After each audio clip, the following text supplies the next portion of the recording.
तो ऐसा कुछ लग स्मार्ट नहीं सिटी कागजों में ही बनी होगी शायद। रहा। अच्छा। बाकी तो जो यहाँ बना हुआ है वो पहले का ही बना हुआ है। अच्छे दिन तो कहीं नज़र नहीं आ रहे। अच्छा। अच्छे दिन बस वो सुनने को ही मिला था कि जो आदमी 4,500 महीने का कमाता होगा वो 1100 का 1150 का सिलेंडर खरीदेगा। उसके अदर खर्चे भी तो हो गए, बच्चे भी तो है।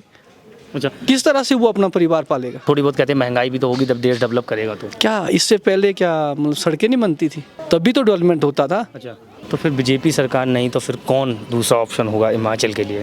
हिमाचल में तो सर अभी 5 साल से जो सरकार है, अभी बीजेपी की सरकार है, तो इसमें कामकाज कहाँ तक हुआ? कामकाज तो कुछ भी नहीं हुआ खास। अच्छा। कोई खास डेवलपमेंट नहीं है। अच्छा। और जो है मतलब कोई बड़ा प्रोजेक्ट सिर्फ एक एम्स के सिवाय नज़र नहीं आया 5 सालों में। लेकिन ये तो स्मार्ट सिटी का वादा करते हैं कि हम हिमाचल को स्मार्ट सिटी बना देंगे या स्मार्ट सिटी, तो ऐसा कुछ लग स्मार्ट नहीं सिटी कागजों में ही बनी होगी शायद। रहा। अच्छा। बाकी तो जो यहाँ बना हुआ है वो पहले का ही बना हुआ है। कागजों में शायद बन रही होगी स्मार्ट सिटी। हमें कोई नई डेवलपमेंट नज़र नहीं आई। कोई और दिख नहीं रहा, धरातल पे काम नहीं दिख रहा। धरातल पर कुछ नज़र नहीं आया स्मार्ट सिटी के नाम अच्छा। पे। अच्छे दिन के वादे करते थे, अच्छे दिन आए नहीं है क्या? अच्छे दिन तो कहीं नज़र नहीं आ रहे। अच्छा। अच्छे दिन बस वो सुनने को ही मिला था। अच्छा। जब 14 में बीजेपी गवर्नमेंट आई थी तो 14 में सुनने को मिला था कि अच्छे दिन आएंगे। अच्छा। लेकिन आज तक तो हमने देखे नहीं कि अच्छे दिन आए होंगे कोई। अच्छा, महंगाई पे मैं बात करूँ, क्योंकि मैंने लोगों का देखा है, बोलते हैं बहुत महंगाई है, चीज़ें अगर मार्केट में लेने जाओ तो बहुत महंगी लगती हैं। तो आपको क्या लगता है जब आप मार्केट में निकलते हैं सामान लेने के लिए, घर का राशन लेने के लिए, तो महंगाई लगती है? महंगाई तो है। अच्छा। महंगाई तो आप देखो, पहले सिलेंडर कहाँ था, आज कहाँ सिलेंडर मिल रहा है। पेट्रोल देखो, है ना जी। और इवन तक तो यहाँ तो सरकार ने जो हमारा बस किराया था वो भी डबल किया है। लेकिन महिलाओं के लिए तो आप 50% माफ़ कर दिया ना? महिलाओं को तो माफ़ कर दिया ना, लेकिन क्या मर्द का किराया नहीं लगेगा? अच्छा। उसको भी तो देना पड़ेगा। अच्छा। वो जो मतलब डबल हो चुका है। जो आधा था वो महिलाओं को तो घटा दिया। अच्छा। महिलाओं को तो वहीं रखा जहाँ थे, लेकिन मर्द भी तो डबल किराया दे रहा है। अच्छा, तो प्रॉब्लम है इसमें भी। अच्छा, है। एक चीज़ और, ये क्या कहते हैं, अभी आपने गैस महंगी होने की बात की, लेकिन आप फ्री भी तो दिए सिलेंडर। वो तो कुछ कैटेगरी है ना सर। अच्छा। आम आदमी थोड़ी, हर आदमी को थोड़ी मिला हुआ है। अच्छा। वो कुछ है, जैसे मान लो वो भी कितने, मान लो एक बार सिलेंडर फ्री दे दिया, एक सिलेंडर दे दिया, उसके बाद क्या वो साल भर एक सिलेंडर चलेगा उसका? अच्छा। आप खुद सोचिए इस बात को। कहते हैं फिर खुद भी भरवा लीजिए ना, हमने फ्री दे दिया, भरवा लीजिए। 1100-1200 रुपया। आप यहाँ भी इन्होंने मल्टीटास्क वर्कर लगाए हैं। अच्छा। विभाग ने पीडब्ल्यूडी में लगाए हैं और आपके एजुकेशन में लगाए हैं। उनको तनख्वाह दी जाती है 4,500, है ना जी। IPH में लगाए 4,500 से क्या करेगा आदमी? 1100 का सिलेंडर भरता है एक। अच्छा। उसके पास क्या बचेगा? उसके परिवार भी तो होगा। वो सुबह अपनी ड्यूटी पे आ जाता है, शाम तक वो ड्यूटी करता है। कब वो कोई एक्स्ट्रा काम भी नहीं कर पाएगा? 4,500। आप खुद सोचिए कि जो आदमी 4,500 महीने का कमाता होगा वो 1100 का 1150 का सिलेंडर खरीदेगा। उसके अदर खर्चे भी तो हो गए, बच्चे भी तो है। अच्छा। किस तरह से वो अपना परिवार पालेगा? अच्छा, आप खुद सोचिए। अच्छा, मैं अभी सिलेंडर महंगाई हो रही है, आप कह रहे हैं बहुत महंगाई है, तो लेकिन देश भी डेवलप कर रहा है और चीज़ें, सड़कें, रोड वगैरह इसी से तो बन रहे हैं, तो थोड़ी बहुत कहते हैं महंगाई भी तो होगी जब देश डेवलप करेगा तो। क्या इससे पहले क्या मतलब सड़कें नहीं बनती थी? अच्छा। 2014 या अभी यहाँ 17 में सरकार आई तो 17 से पहले सड़कें नहीं बनती थी। तब भी तो डेवलपमेंट होता था। अच्छा। तब भी तो डेवलपमेंट होता था, लेकिन इतनी महंगाई नहीं थी जितनी आज हो चुकी है। आज तो बहुत ही ज़्यादा है। बहुत ही ज़्यादा है। लेकिन तो फिर अगर हिमाचल की जनता अगर वोट करने जाती है तो उसके दिमाग में कौन कौन से मुद्दे रहेंगे इस बार? उसके दिमाग पे तो बहुत मुद्दे रहेंगे। कौन कौन से? अभी जो है महंगाई मेन है ना जी। बेरोजगारी है। और हमारा जो अभी हाँ कुछ विभागों में इंटरव्यू हुआ, जैसे पुलिस में इंटरव्यू हुआ, उसमें बहुत धांधली हुई। अच्छा।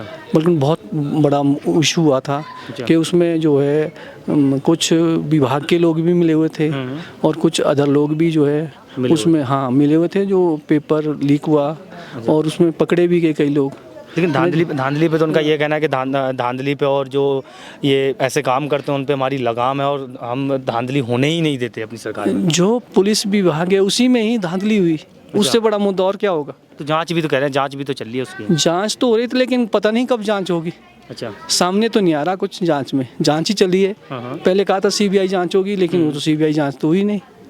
लेकिन बुरे विभाग मतलब जो विभाग पुलिस विभाग ही जांच कर रहा है, बाहर से तो नहीं कर रहे, अच्छा, है ना जी, सीबीआई नहीं कर रहे।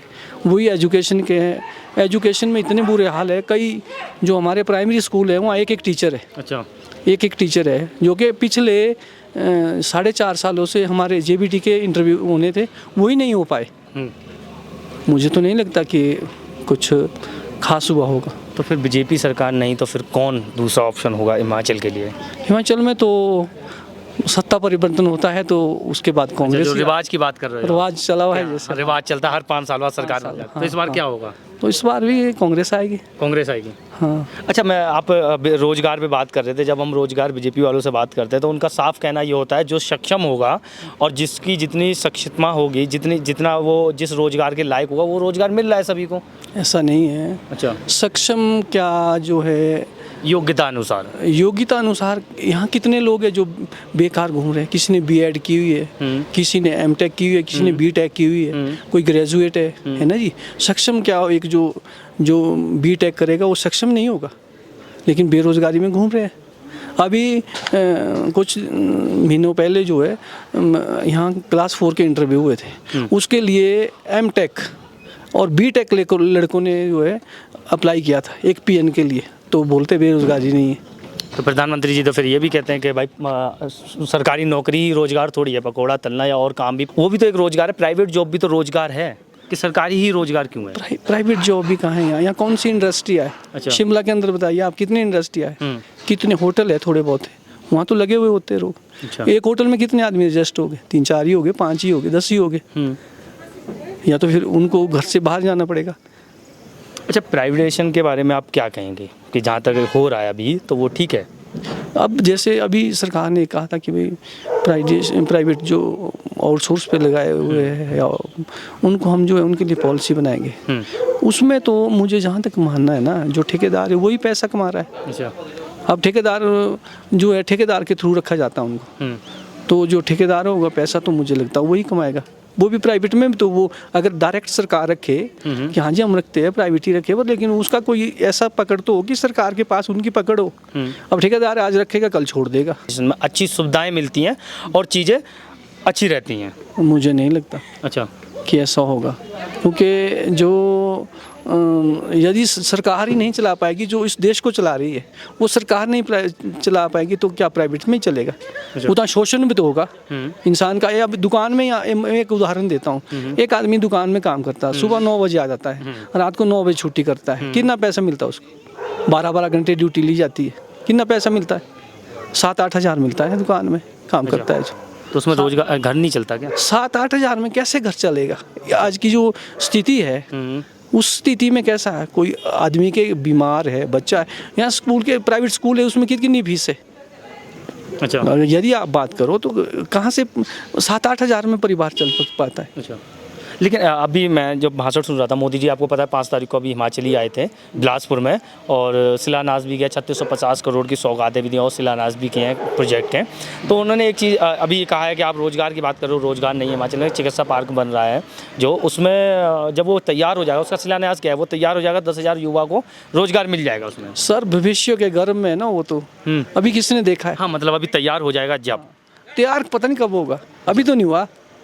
थोड़ा तसल्ली तो रखिए, हो जाएगा। इन 5 सालों में होता ना तैयार, तब तो हम मानते कि रोजगार मिला है। अच्छा। जब वो अगले 5 सालों में तैयार होगा, उतने वो तो किसने समय देखा? उस टाइम क्या समय आता है? एम्स का उद्घाटन अपनी सरकार में कर दिया ना उन्होंने। एम्स का तो हो गया, एम्स का नहीं, इसके लिए हम धन्यवाद करते हैं। अच्छा, धन्यवाद करते हैं भारत सरकार का और प्रदेश सरकार का भी। अच्छा, लेकिन जब मैं कुछ शिमला की जनता से बात करते हैं, वो कहते हैं यार बिलासपुर में एम्स बनाया है, लेकिन यहाँ शिमला की जनता से क्या फ़ायदा है? नहीं चलो, वो तो वो ऐसा ना कि वो भी अपना विचार होता है हर आदमी का, क्योंकि वो ऐसा तो नहीं हो सकता कि भाई एक ही जगह सारा कुछ मिल जाएगा। अच्छा, कुछ तो हमें भी परिश्रम करना पड़ेगा। अच्छा, स्मार्ट सिटी आप कह रहे हैं, स्मार्ट सिटी मुझे दिख नहीं रही। मैंने तो अच्छा, तो एक मोदी जी का भाषण और सुना था मैंने, एक चीज़ बोल रहे थे मोदी जी के किन्नौर से हम ड्रोन से आलू लेके आएंगे। सर ड्रोन से आलू ले जाना या वो एक प्रॉपर फैसिलिटी हो ना, है ना। अगर वहाँ पेशेंट बीमार होता तो ड्रोन में थोड़ी भी आएगा। अच्छा। आपको पता है हमारा जैसे किन्नौर है, लाहौल स्पीति है, वहाँ जब बर्फ़ पड़ती है तो वहाँ क्या, वहाँ के जो लोग हैं वो उन स्थिति को समझ सकते हैं। यहाँ तो शिमला में एक्टिविटी टूट जाती है, हम तो राजधानी में रहते हैं, लेकिन जब बर्फ़ पड़ती है या कोई ऐसे, तो यहाँ भी एक्टिविटी टूट जाती है। तो फिर अच्छे दिन आए नहीं अभी तक? नहीं मोदी जी तो बातें करते थे, नहीं, हमें तो लगे नहीं। गरीबों की सरकार कहलाती थी, गरीबों के लिए क्या किया? गरीबों के लिए कुछ भी खास, मैंने आपको एक उदाहरण दिया ना अच्छा। कि हमारे जो कुछ विभागों में लोग रखे गए, आपका IPH है, PWD है, उसको जो है 4,500 में लगाया गया। अच्छा। क्या आप बताइए, आप खुद सोचिए कि 4,500 में कैसे गुजारा करेगा परिवार का? अच्छा। उसके पीछे 4 आदमी खाने वाले बैठे हुए, बच्चे है, बीवी है, मदर है, फादर है, इतनी फैमिली है, तो कैसे वो गुजारा करेगा बेचारा? अच्छा। मुझे नहीं लगता कि वो अच्छे दिन आए होंगे।